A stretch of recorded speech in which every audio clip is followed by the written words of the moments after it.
ഇന്നലത്തെ സ്റ്റോറിയുടെ ബാക്കി കേൾക്കണ്ടേ? ഓക്കെ. സോ ഇന്നലെ എൻ്റെ അച്ചിങ്ങയും കായയും ഒലത്തിയത് അടിയിൽ പിടിച്ചായിരുന്നു. പക്ഷെ എന്ത് ചെയ്തു, ഒരു വെള്ളത്തിൽ ഒരു ട്രെയിൽ വെള്ളം എടുത്ത് വെച്ചിട്ട് അതിനകത്തേക്ക് ആ ചട്ടി, ഞാൻ മൺചട്ടിയിലാണ് വെച്ചത്, അതുകൊണ്ടാണ് എനിക്ക് മണം കിട്ടിയത്, അല്ലെങ്കിൽ അത് കരിഞ്ഞു പോയേനെ. അതെടുത്ത് ഇറക്കി കുറച്ച് നേരം വെച്ചു. കുറച്ച് നേരം കഴിഞ്ഞപ്പോൾ അത് ഇളകി പോകുന്നു. കുഴപ്പമുണ്ടായില്ല, അത്രയും പിടിച്ചിട്ടുണ്ടായിരുന്നില്ല. മൺചട്ടിയുടെ അരികെ കരിഞ്ഞതുകൊണ്ടാണ് എനിക്ക് സ്മെല്ല് കിട്ടിയത്. എന്തൊക്കെയല്ലേ പണ്ടത്തെ ആളുകളുടെ പാചക രീതികളും അതൊക്കെ നമ്മൾ അഡോപ്റ്റ് ചെയ്യുമ്പോൾ ഇങ്ങനെ ചില നല്ല കാര്യങ്ങളും ഉണ്ടല്ലേ അതിനകത്ത്. So let us come to the point. ആദ്യം തന്നെ ഞാനിപ്പോൾ ഇടുന്ന റീൽസിനെ പറ്റിയിട്ട് ഞാനൊരു കാര്യം പറഞ്ഞോട്ടെ കേട്ടോ. എൻ്റെ ജീവിതയാത്രയിൽ ഞാൻ കണ്ടുമുട്ടിയ പല വീടുകളിലും ഇത് നടന്നു വരുന്നുണ്ട്. ഒന്നില്ലെങ്കിൽ മദർ ഇൻ ലോ പ്രശ്നമായിരിക്കും, അല്ലെങ്കിൽ ഫാദർ ഇൻ ലോ പ്രശ്നമായിരിക്കും. ഇത് രണ്ടും അല്ലെങ്കിൽ ആ വന്നു കയറുന്ന കുട്ടി പ്രശ്നമായിരിക്കും. ഇതൊക്കെ തന്നെ ഇങ്ങനെ പെർമിറ്റേഷൻസ് അങ്ങോട്ടും ഇങ്ങോട്ടും മാറി മറിച്ചൊക്കെ നടക്കുകയാണ്. അപ്പോൾ ഇതിൻ്റെ ഇടയിൽ പെട്ടുപോകുന്ന ആൺമക്കളുണ്ടല്ലോ, സൺസ്, അവർക്ക് അറിയില്ല എങ്ങനെ റിയാക്ട് ചെയ്യണമെന്ന്. അമ്മയും അച്ഛനെ അവർക്ക് കളയാനേ പറ്റില്ല, ജീവനായിരിക്കും അച്ഛനും അമ്മേനെ അല്ലേ. ആൺകുട്ടികൾക്ക്, പ്രത്യേകിച്ച് ആൺകുട്ടികൾക്ക് ഭയങ്കര ഒരു അറ്റാച്ച്മെൻ്റ് ആണ്. അത് എന്താണെന്നപ്പോൾ ചോദിച്ചാൽ എനിക്കറിയില്ല. പിന്നെ ഈ പെൺകുട്ടികളുടെ കാര്യമാണെങ്കിൽ അത് അതിലും കഷ്ടമാണ്. ഈ വരുന്ന പെൺകുട്ടികളെ, മരുമക്കൾ, അവരെന്താണെന്ന് വെച്ചാൽ അവരവരുടെ വീട്ടിൽ ഒരു റാണി പോലെ, ഒരു പ്രിൻസസ് പോലെ കഴിഞ്ഞിട്ട് പെട്ടെന്ന് ഇങ്ങോട്ട് വന്നിട്ട് എല്ലാവരുടെയും സേവകരായിട്ട് മാറുക എന്ന് പറയുമ്പോൾ അതൊരു വല്ലാത്ത അവസ്ഥയാണ് ആ കുട്ടിക്ക്. അപ്പോൾ അത് നമ്മൾ മനസ്സിലാക്കണം. ഓക്കെ. പക്ഷേ ഈ കുട്ടികളൊക്കെ വീട് നോക്കാനോ അല്ലെങ്കിൽ അങ്ങനെയൊന്നും പ്രാപ്തരൊന്നും അല്ലല്ലോ. 10, 24, 25 വയസ്സ് പോട്ടെ. ഇപ്പം കുട്ടികൾ ചിലർ കല്യാണവും കഴിക്കുന്നില്ല, 10, 30 വയസ്സ് വരെയൊക്കെ ഇങ്ങനെ കല്യാണം കഴിക്കണില്ല എന്ന് പറഞ്ഞ് നടക്കും, പിന്നീട് ചിലപ്പോൾ കഴിക്കും. അപ്പോൾ ഈ തരത്തിലുള്ള സംഭവങ്ങളൊക്കെ ഒരു മിഡിൽ ക്ലാസ്, ആവറേജ് മിഡിൽ ക്ലാസ്സിലൊക്കെ നടന്നു വരുന്നതാണ്. ഇല്ലാന്ന് നമ്മൾ കണ്ണടച്ച് ഇരുട്ടാക്കിയിട്ട് ഒരു കാര്യമില്ല. ആരോ എന്നോട് ചോദിക്കേണ്ടായിരുന്നു, ചേച്ചി ഇതൊക്കെ പണ്ടത്തെ കാലത്തല്ലേന്ന്. ആണോ? എനിക്ക് എത്ര മെസ്സേജസാണ് വരുന്നത്. പണ്ടത്തെ കാലത്താണോ നടന്നിരിക്കുന്നത് ഇതെല്ലാം? ഇപ്പോഴും എപ്പോഴും ഇങ്ങനെ ഇങ്ങനെ ഇങ്ങനെ റെക്കറിങ് ആയിട്ട് നടന്നുകൊണ്ടിരിക്കുകയാണത് അല്ലേ? നിങ്ങൾക്ക് തോന്നുന്നില്ലേ? നിങ്ങളുടെ ചുറ്റിനും നിങ്ങളുടെ അയൽപക്കങ്ങളിലും എല്ലാം ഒന്ന് തിരിഞ്ഞു നോക്കൂ. പിന്നെ വീട്ടിൽ ഒരു മകള്, ഒരാൾ, അയാളുടെ മകള് ഡിവോഴ്സായിട്ട് തിരിച്ചു വന്നപ്പോൾ ഒരു ഹിന്ദിക്കാരൻ്റെ ഇതാണ് കേട്ടോ കണ്ടത്, ഒരു യൂട്യൂബിൽ ഷോർട്സ് പോലെ. അദ്ദേഹം ഷേനായിയൊക്കെ വെച്ച് സ്വീകരിച്ചു എന്ന് പറയണത്. ഷേനായി പോലത്തെ എന്തോ ഉണ്ടല്ലോ അവരെ, ഷേനായി എന്തായാലും പറയണത്, അയ്യോ ഭാരത എന്തോ സംതിങ് ലൈക്ക് ദാറ്റ്, സോറി ആ പേരെനിക്ക് കറക്റ്റ് അറിയില്ല, നമ്മൾ പൊട്ടത്തരം പറയണ്ട. അവരാ മറ്റേ സ്വീകരിക്കില്ലേ വരനെയൊക്കെ വരുമ്പോൾ, അതുപോലെ സ്വീകരിച്ചു കൊണ്ടുവന്നു മകളെ എന്ന് പറഞ്ഞാൽ 2 പോയിന്റ് എല്ലാവരും മനസ്സിൽ എപ്പോഴും വെച്ചേക്കണം. എൻ്റെ മക്കൾ അല്ലെങ്കിൽ എൻ്റെ മകൾ, ആ മകൾക്ക് എന്തെങ്കിലും ഒരു ചെറിയ തക്കക്കേട് ലൈഫിൽ വന്നാൽ അമ്മ ഇവിടെ ഉണ്ട്, അച്ഛൻ ഇവിടെ ഉണ്ട്, നീ ഇങ്ങോട്ട് പോന്നോളൂ എന്ന് പറയൂ. നമ്മളൊക്കെ എന്തിനാണ് പിന്നെ ജീവിച്ചിരിക്കുന്നത്? കാരണം ചിലപ്പോൾ അവർക്ക് തൊഴിലെടുക്കാനുള്ള അല്ലെങ്കിൽ ആ സാഹചര്യം അവർ യൂസ് ചെയ്തില്ല, അവരുടെ തെറ്റ്, ശരി സമ്മതിച്ചു, എല്ലാം നമ്മൾ സമ്മതിച്ചു. പക്ഷെ ആ മകൾ, ആ ഷൈനിയുടെ കാര്യമാണ് ഞാൻ പറഞ്ഞു വരുന്നത് കേട്ടോ. 2 കുഞ്ഞുങ്ങളെ കൊണ്ട് ആ റെയിൽപ്പാളത്തിലേക്ക് പോയില്ലേ? എന്തുകൊണ്ടാണത്? ആരെങ്കിലും ആ വീട്ടിലൊരു സപ്പോർട്ട് വേണമായിരുന്നു. അച്ഛൻ തന്നെ ആങ്ങളമാരൊക്കെ ഗൾഫിലാണെന്ന് പറയുന്നു. അവർക്കിനി ആ ലൈഫിൽ അവർക്ക് എന്ത് സമാധാനം ഉണ്ടാകും അല്ലേ? ഒന്ന് ആലോചിച്ച് നോക്കൂ. പക്ഷെ തുറന്ന് സംസാരിക്കണം. ആ പെങ്ങള് തുറന്ന് സംസാരിക്കണം. അവിടെ എന്താ നടന്നിരിക്കുന്നതെന്ന് നമുക്കറിയില്ല. അതല്ല അവരുടെ ഈഗോ കാരണം ഇനി അവർ പറഞ്ഞില്ലയോ, അതൊന്നും അറിയില്ല. പക്ഷെ നമ്മൾ ഇപ്പോൾ ഇത് കേൾക്കുന്നവർ കുറേ പേരുണ്ടാവും. ഉയർന്ന തലത്തിലുള്ള സാമ്പത്തികമുള്ളവരുണ്ടാകും, വളരെ പുവറായിട്ട് വളരെ കഷ്ടപ്പെട്ടിട്ട് ജീവിക്കുന്ന ചേച്ചിമാരൊക്കെ ഉണ്ട് ഇതിനകത്ത്. അപ്പോൾ ഇവിടെ ഞാൻ പറയുന്നത് എന്താണെന്ന് വെച്ചാൽ, മക്കളെ നിങ്ങൾ ഒന്നിനും വിട്ടുകൊടുക്കരുത്, അവരെ ദ്രോഹിക്കാൻ ആർക്കും വിട്ടുകൊടുക്കരുത്. എന്ന് പറഞ്ഞാൽ അവിടെ പോയി വഴക്കുണ്ടാക്കാനോ തല്ലുണ്ടാക്കാനോ അവരുടെ കാര്യങ്ങളിൽ പോയി മൂക്കുന്നുണ്ടാനോ അല്ല കേട്ടോ ഞാൻ പറയുന്നത്. എന്തെങ്കിലും കഷ്ടമുണ്ടെങ്കിൽ അതെല്ലാം സമാധാനപൂർവ്വം കേട്ടിട്ട്, 2 തരത്തിലും യോജിക്കാൻ പറ്റുന്നില്ല, ദേഹോപദ്രവമുണ്ട്, മാനസികമായിട്ടുള്ള ബുദ്ധിമുട്ടുകളൊക്കെ ഉണ്ടെങ്കിൽ അവരെ ഒരിക്കലും ഒറ്റയ്ക്ക് എന്താ പറയുക, തള്ളിവിട്ടരുത് കേട്ടോ. ചില പെൺകുട്ടികൾക്കൊക്കെ ത്രാണിയും പ്രാപ്തിയൊക്കെ ഉള്ളവരുണ്ടാകും. അതുവരെ നിങ്ങളുടെ കൂടെ നിർത്തുക, നിങ്ങളുടെ ചെറുകിൻ്റെ കീഴിൽ നിർത്തുക. അതിലെന്താ, നമ്മൾ അമ്മയും അച്ഛനല്ലേ എന്തായാലും അല്ലേ? നമുക്ക് എന്താണ് പിന്നെ ജീവിതത്തിൽ വേണ്ടത്? ഇന്ദിര നൂയി എന്ന് പറഞ്ഞിട്ടുള്ള ഒരു പ്രഗത്ഭയായ CEO ഉണ്ട്, പെപ്സിക്കോ കമ്പനിയുടെ.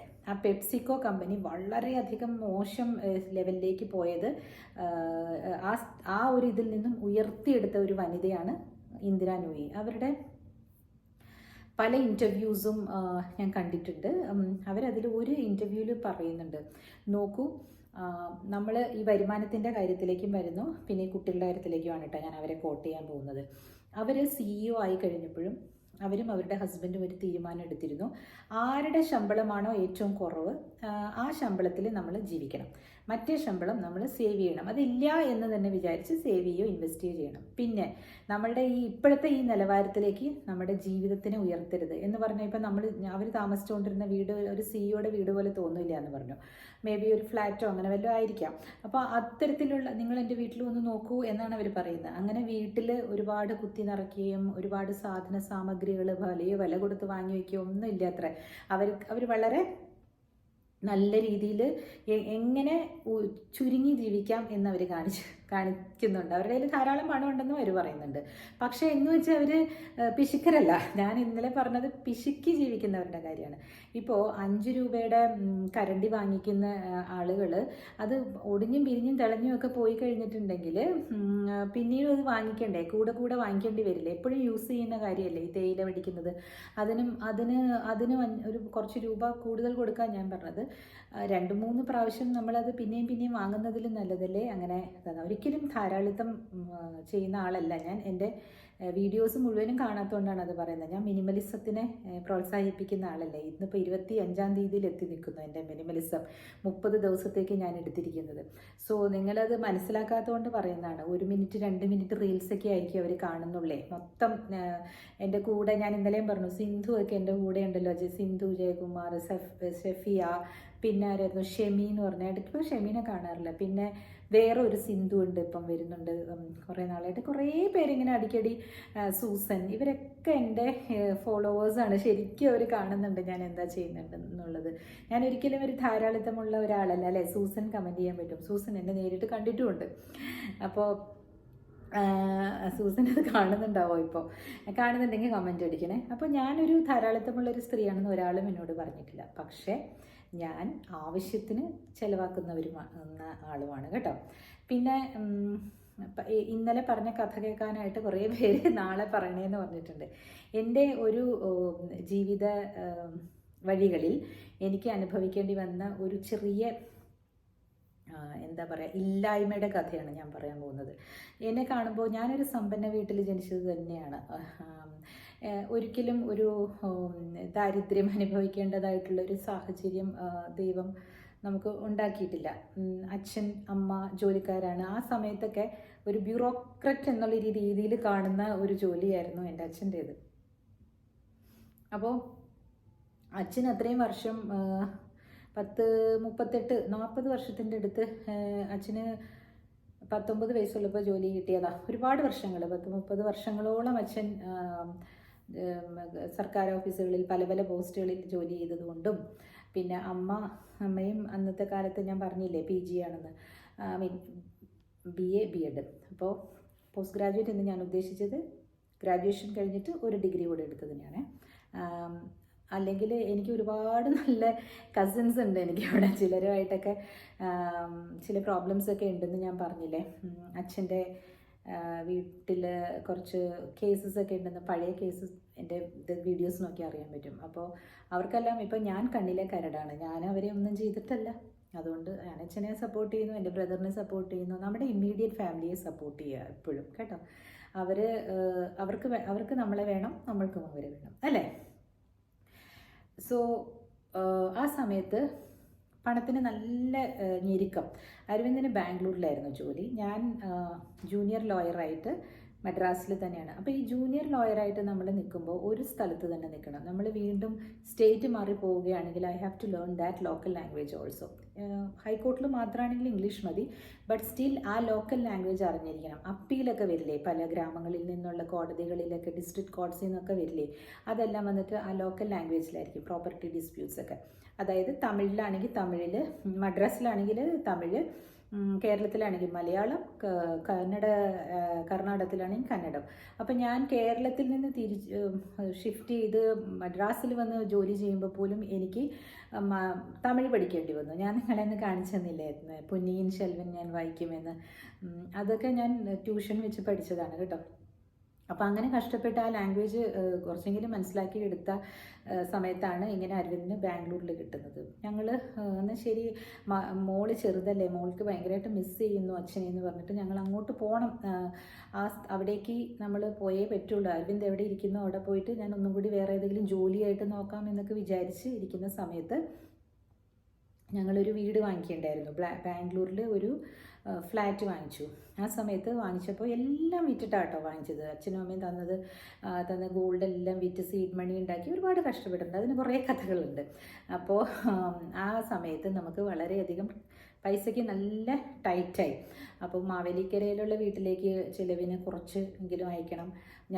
ഞാനും മകളും ഇരിക്കുന്നതും വാടക വീട്ടിലാണ് മദ്രാസിൽ, അത് കൊണ്ട് നടക്കണം. അരവിന്ദ് ബാംഗ്ലൂരിൽ റെൻറ്റഡ് ഹൗസിന് ഇരിക്കുന്നു, അത് നോക്കണം. പിന്നെ ഈ ലോണൊക്കെ അടഞ്ഞടഞ്ഞ് വരികയല്ലേ, വീട് വാങ്ങിച്ചത് പണിതുകൊണ്ടിരിക്കുന്നേ ഉള്ളൂ, ഫ്ലാറ്റ് അല്ലേ, അത് ഓരോരോ സ്റ്റേജ് കഴിയുമ്പോഴേക്കും ലോണിൽ നിന്ന് കൊടുക്കണം. അങ്ങനെ കുറേ ഫിനാൻഷ്യൽ ടൈറ്റ് വന്ന സമയത്ത് പിന്നെ ഒന്നുമില്ല, ഗോൾഡൊക്കെ വിറ്റിട്ടൊക്കെ അല്ലേ അതൊക്കെ ചെയ്തേക്കുന്നത്. ചെറിയ ചെറിയ മോതിരങ്ങളുണ്ടായിരുന്നു എൻ്റെ മോൾക്ക്, ഇങ്ങനെ ഗിഫ്റ്റൊക്കെ കിട്ടില്ലേ നമുക്ക് പണ്ട് 28-നും അതിനൊക്കെ. അപ്പോൾ അത് കുറേ ഇങ്ങനെ ഒരു ചെപ്പിലിട്ട് വെച്ചിട്ടുണ്ടായിരുന്നു. ഇത് നമ്മൾ നല്ല വലിയ സ്ഥലത്തൊക്കെ കൊണ്ടുപോയി നാണക്കേടല്ലേ. സോ ഞാനപ്പോൾ എൻ്റെ വീട്ടിൽ ജോലിക്ക് വരുന്ന സ്ത്രീയോട് പറഞ്ഞു, നോക്ക് ഞാൻ എന്ത് ചെയ്യും ദൈവമേ, നിനക്ക് ശമ്പളം തരണം. അപ്പോൾ എനിക്ക് ശമ്പളമായിട്ട് തരുന്നുണ്ട് ആ ജൂനിയർ, സീനിയർ, പക്ഷെ അത് ഇന്ന സമയം ഇത് കിട്ടണം അങ്ങനെയൊന്നും ഇല്ലായിരുന്നു കേട്ടോ. അപ്പോൾ ഇത് കിട്ടണം, പിന്നെ അരവിന്ദിൻ്റെ സാലറി വരണം, ഇതെല്ലാം കൂടെ പിച്ചി പറിച്ച് നോക്കിക്കഴിയുമ്പോൾ കുറച്ച് എനിക്ക് ഭയങ്കര ടൈറ്റ്, അയക്കാനുള്ള പൈസയൊന്നും കറക്റ്റായിട്ട് ഇല്ല കയ്യിൽ നാട്ടിലേക്കൊക്കെ. പക്ഷെ എന്ത് ചെയ്യും എന്ന് പറഞ്ഞ് ഞാനിങ്ങനെ സങ്കടപ്പെട്ടിരിക്കുമ്പോൾ ഈ കുട്ടി പറഞ്ഞേ, അക്ക ഞാനൊന്ന് പറയട്ടെ, വിഷമം തോന്നരുത് കേട്ടോ, എനിക്കൊക്കെ ഇത് വരുമ്പോൾ ഞാൻ കൊലുസ് വരാം ഈ മാർവാടിക്കടയിൽ വയ്ക്കുന്നുണ്ട്. അവൻ എന്താ ഈ മാർവാടിക്കട? അപ്പോൾ അത് പറഞ്ഞാൽ അതിൻ്റെ വീടിൻ്റെ തൊട്ടിപ്പുറത്തുണ്ട് ഇങ്ങനെ ചെറിയ പോൺ ഷോപ്പിനെയാണ് ഈ പറയുന്നത്. അവിടെ വെച്ചിട്ടുണ്ടെങ്കിൽ അവർ ചെറുതീറുതൊക്കെ എടുത്തോളും. അപ്പോൾ അവിടെ വെച്ചിട്ട് നമ്മൾ പിന്നെ പോയി എടുത്താൽ മതി എന്ന് പറഞ്ഞിട്ടാ. നിഷു എന്ത് ചെയ്യും, നീ വയ്ക്കുമോ? അയ്യോ അക്ക, ഞാൻ വീട്ടിലൊക്കെ ജോലിക്ക് നിൽക്കണം, ഞാനിത് കൊണ്ടുപോയി വെച്ചിട്ട് ഇനി എന്തെങ്കിലും പ്രോബ്ലം ആയി കഴിഞ്ഞാൽ എന്നുകൊണ്ട് അക്ക വാ ഞാൻ കൊണ്ടുപോകാമെന്ന് പറഞ്ഞു അവളുടെ കൂടെ ഞാൻ പോയി. കാറിലാണ് പോകണമെന്ന് ആലോചിക്കണം കേട്ടോ. കുറച്ച് നീക്കി നിർത്തി. പിന്നീട് എനിക്കതൊരു ശീലമായി പോയിട്ടോ, ഒരു നാണക്കേടും ഉണ്ടായില്ല. പിന്നെ കുറേ നാൾ ഞാൻ അങ്ങനെയൊക്കെ ചെയ്യുമായിരുന്നു. ഒന്നും ചെയ്യാൻ പാടില്ല എന്നാണ് പറയണതേ. അതുകൊണ്ട് അവിടെ വെച്ചിട്ട് ഞാൻ പൈസയൊക്കെ റെഡിയാക്കി. ബാങ്കൊക്കെ അന്ന് എങ്ങനെയാണെന്ന് വെച്ചാൽ നമ്മൾ പോയി ക്യൂ നിന്ന് എഴുതി അയക്കണം. പണ്ടൊക്കെ 2002 നമ്മൾ ബാങ്കിൽ പൈസ ഇട്ട് കഴിഞ്ഞിട്ടുണ്ടെങ്കിൽ, എനിക്ക് SBT അന്ന് SBT ഉണ്ട്, പിന്നീടാണ് SBI-യിലേക്ക് ലയനം ചെയ്തത്. അപ്പോൾ നാട്ടിലേക്ക് അയക്കാനുള്ള ഇതുമൊക്കെ ഫോമൊക്കെ ഫില്ല് ചെയ്ത് അയച്ച് കൊടുത്തിട്ട് വന്നിട്ട് വിളിച്ചു പറയുമ്പോഴേക്കും കുറച്ച് കഴിഞ്ഞിട്ട് അവർ അയക്കുള്ളൂ. നമ്മളതൊക്കെ കൊടുത്ത് പൈസ ഒക്കെ കൊടുത്ത് റെസീറ്റും ചലാനും ഒക്കെ ഫില്ലപ്പ് ചെയ്ത് നമ്മളിങ്ങ് പോരുകയല്ലേ. വീട്ടിൽ വന്നു കഴിഞ്ഞിട്ട് അവർ എപ്പോഴെങ്കിലും ആയിരിക്കും അയക്കുന്നത്. അപ്പം ഞാൻ അവിടെ വിളിച്ചു പറഞ്ഞു, അയച്ചിട്ടുണ്ട് കേട്ടോ, വീട്ടിലേക്ക് വിളിച്ചു പറഞ്ഞു. അത് കിട്ടാൻ കുറച്ച് വൈകിപ്പോയതിന് എന്നോട് പറഞ്ഞു, ഇനി അടുത്ത മാസം മുതൽ പൈസയൊന്നും അയക്കേണ്ട കേട്ടോ, അതാ കടലിലേക്ക് ഇട്ടാൽ മതി എന്ന് പറഞ്ഞു. ഇതാണ് ആ കഥ. ഞാൻ ആരുടെയും പേര് പറയാനൊന്നും ഉദ്ദേശിക്കുന്നില്ല, ആരാ പറഞ്ഞതെന്നും പറയാൻ ഉദ്ദേശിക്കുന്നില്ല, നിങ്ങൾ ഗസ് ചെയ്തെടുത്തോളൂ. അപ്പോൾ അവിടെയുള്ള കടലില്ലേ, ബേ ഓഫ് ബംഗാളാണ് ഇവിടെ. അപ്പോൾ അവർക്കറിയില്ല കടലിൻ്റെ പേര്, അവിടെ കടലില്ല, കടലിലേക്ക് അങ്ങ് ഇട്ടാൽ മതി, ഞങ്ങൾക്ക് വേണ്ടി തരേണ്ടതെന്ന്. അതാണ് എൻ്റെ ഒരു സ്റ്റോറി നിങ്ങളോട് പറയാമെന്ന് ഞാൻ പറഞ്ഞത്. ഇതെല്ലാം തരണം ചെയ്തും ഞാൻ വന്നിട്ടുണ്ട്. അത് ഇടയ്ക്കിടയ്ക്ക് അപ്പോൾ അറിയാതെ നമ്മൾ പറഞ്ഞു പോകുമ്പോൾ നമ്മുടെ ഈ സഹനത്തിൻ്റെ ഉള്ളിൽ നിന്ന് അതൊക്കെ വന്നെന്നിരിക്കും. അതിനാരും യൂട്യൂബ് ചാനൽ നിർത്തൂ, വീട്ടിൽ കാര്യം പറയരുതെന്ന് പറഞ്ഞാൽ നടക്കില്ല. ഞാൻ നിങ്ങളുടെ അടുത്ത് പറയുന്നത് ജീവിതമാണ്. ആർക്കും എന്ത് വേണമെങ്കിലും എങ്ങനെ വേണമെങ്കിലും എപ്പോൾ വേണമെങ്കിലും നേരിടേണ്ടി വരും. ഇതുപോലത്തെ ഇൻസൾട്ടുകൾ നേരിടേണ്ടി വരും. ഇതുപോലെയുള്ള ചെറിയ ചെറിയ അവസ്ഥകൾ, പണമില്ലായ്മയുടെ അവസ്ഥകളൊക്കെ നേരിടേണ്ടി വരും. ഇത് ഞാൻ പറയാനായിട്ട് നിർബന്ധിതയാവുകയാണ്. ഇന്നലെ ഞാൻ ആ വീഡിയോ 1 മിനിറ്റിൻ്റെ ഇട്ടതിൻ്റെ അടിയിലെല്ലാം എല്ലാവരും എന്താ പറയുന്നത്, പിശുക്കർക്കാണ് പൈസ ഉണ്ടാവുള്ളൂ എന്ന് പറയണം. അത് വേണം, പിശുക്കണം. പക്ഷെ നോക്കൂ, 3 തലമുറകൾക്ക് മുമ്പ് പിശുക്കി വെച്ചത് അവർക്ക് ആ പിശുക്കി നടന്ന ആളുകൾക്ക് അന്ന് അവർക്ക് അതായിരുന്നിരിക്കണം ഒരു സന്തോഷം. എന്തെന്ന് വെച്ചാൽ ഇന്നത്തെ പോലെ ഇതുപോലെ നടന്ന് അർമാദിക്കാനുള്ള കാര്യങ്ങളൊന്നും അന്നില്ല. ഉണ്ടോ? പെരുമ്പാവൂരില്ല ഞങ്ങളുടെ സ്ഥലത്തൊക്കെ. ജസ്റ്റ് ഒരു മാക്സിമം ഒരു CC ബേക്കറി എന്ന് പറഞ്ഞൊരു ബേക്കറി ഉണ്ട്. അവിടെ പോയി 1-ാം തീയതി എൻ്റെ അമ്മ ബ്രെഡും ജാമും പിന്നെ പാർലെ ബിസ്ക്കറ്റും മിൽക്ക് ബിക്കീസ് പോലത്തെ ബിസ്ക്കറ്റ് ഇല്ല, അങ്ങനെ പാരലെന്നാണ് എൻ്റെ ഓർമ്മ. അതും പിന്നെ റസ്ക് വാങ്ങിച്ചിട്ടുണ്ട്. എനിക്ക് ആ റസ്ക് കാണുന്ന കലിയാണ്. ഞാൻ പറയും അമ്മ ഇത് പനിയുണ്ടെങ്കിൽ മേടിച്ചാൽ മതി എന്ന് പറയും എപ്പോഴും. അപ്പോൾ ഇതാണ് ഞങ്ങളുടെയൊക്കെ ലൈഫ് സ്റ്റൈലായിരുന്നത്. അപ്പോൾ അത് ഒരു ഒതുക്കത്തിലുള്ള ജീവിതം തന്നെയല്ലേ ഞാനും കണ്ടു വളർന്നിരിക്കുന്നത്. അല്ലെങ്കിൽ പകുതി സമയവും വലിയമ്മച്ചി വീട്ടിലുണ്ടാക്കുന്ന പലഹാരങ്ങളാണ് ഞങ്ങൾ കഴിക്കാറ്. അതേപോലെ തന്നെയാണ് അരവിന്ദിൻ്റെ വീട്ടിലും എന്നാണ് പറഞ്ഞത്. പക്ഷേ ആഹാരങ്ങളെല്ലാം അമ്മ ഉണ്ടാക്കും. എല്ലാം കുറച്ചും കൂടി നല്ല രീതിയിലുള്ള ആഹാര പദാർത്ഥങ്ങൾ, കേക്കെല്ലാം ബേക്ക് ചെയ്ത് അമ്മയെ കൊടുക്കുന്ന ഒരു വീടായിരുന്നു അവരുടേത്. So what I'm trying to say is, ഓരോ സാഹചര്യങ്ങളിൽ ഓരോരുത്തർ ജീവിച്ചിട്ടുണ്ടാകാം. അപ്പം നിങ്ങൾ പറയരുത് ഇങ്ങനെ ഒരു കുറ്റപ്പെടുത്തൽ പോലെ നിങ്ങൾ പറയരുത്. ഞാനിവിടെ വന്നിരുന്ന് പറയുന്നത് ഷെയറിങ് ആണ്. എന്നെ പോലുള്ള സ്ത്രീകൾക്ക്, എൻ്റെ വയസ്സുള്ള കുറേ പേരുണ്ട് എനിക്കിവിടെ. എന്നെ ഇഷ്ടപ്പെടുന്നവർ തന്നെയാണ് അവർ. അല്ലെങ്കിൽ അവർ വന്ന് എന്നോട് ഇങ്ങനെ കേൾക്കുവോ അല്ലേ? എനിക്ക് നിങ്ങളോട് സന്തോഷമാണ് സംസാരിക്കുന്നത്.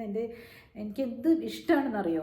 ഇവിടെ എത്ര പേരുണ്ടോ അവരെല്ലാവരും മിക്കവാറും ഇതിൽ വന്ന് കമൻറ്റ് ചെയ്യുന്നവരെയൊക്കെ ഞാൻ നോക്കും എവിടെയാണ് എന്ന്. ദിവ്യലക്ഷ്മീനെ ഞാൻ ഇപ്പോഴാണ് കുറച്ച് ദിവസം കഴിഞ്ഞപ്പോഴാണ് കണ്ടത് കേട്ടോ. ബിസി ആയിരുന്നു എന്ന് പറഞ്ഞില്ലേ. പിന്നെ കുറേ പേർക്ക് നോമ്പൊക്കെ ആയതുകൊണ്ട് അതെല്ലാം ചെയ്യാൻ പോകണ്ടാവും അല്ലേ, അതുകൊണ്ടായിരിക്കാം. പിന്നെ മറിയ ഞാൻ കാണുന്നുണ്ട് കേട്ടോ, എഴുതുന്ന കാണുന്നുണ്ട്, മറിയ ജോർജ്. ഇതൊക്കെ കുറേ പേരുടെ പേരുകളില്ലേ പല പല രീതിയിലാണ് കിടക്കുന്നത്. അവരുടെ വേറെ വേറെ പേരുകളായതുകൊണ്ട് എനിക്കത് വായിക്കാൻ പറ്റുന്നില്ല. എങ്ങനെയാണ് അത് വായിക്കേണ്ടത്, എന്താണ് അവരുടെ പേര്, അത് മനസ്സിലാകുന്നില്ല. അതുകൊണ്ടാണ് കേട്ടോ ഞാനത് പറയാത്ത. പക്ഷെ എല്ലാവരുടെയും കമൻസ് ഞാൻ വായിക്കുന്നുണ്ട്.